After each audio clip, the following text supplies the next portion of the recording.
نہیں کیا تو پھر کیسے پڑھایا تھا؟ تو عبداللہ بن مسعود رضی اللہ عنہ نے انما الصدقات للفقراء والمساکین کو پڑھ کر سنایا اور فقراء میں مت کیا. ذرا غور فرمائیے, صرف فقراء پر مت نہ پڑھنے پر عبداللہ بن مسعود رضی اللہ عنہ نے فوراً ٹوک دیا اور شہید کرایا. اور ہمیں تجوید نہ معلوم ہونے کی وجہ سے کتنی بڑی بڑی غلطیاں کر رہے ہیں. مثلا ہم نماز میں پڑھ رہے ہیں الحمدللہ رب العالمین, جس کا معنی تمام تعریف اللہ کے لیے ہے. اگر ہم نے الحمد کے ہاں کو ہاں پڑھ دیا تو جس کا معنی یہ ہو جائے گا آگ کی حرارت کا ختم ہونا اللہ کے لیے ہے. اے معنی اللہ کو مقصود نہیں ہے.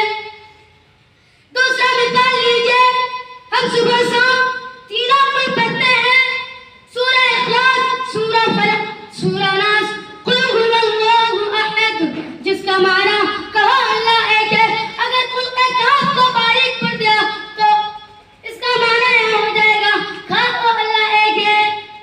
ایسے میں اپنی باتوں کو ختم کرتا ہوں. آخر میں اللہ تعالیٰ سے دعا ہے کہ ہم تمام مسلمانوں کو قرآن مجید کی تلاوت صحیح کرنے کی توفیق دے.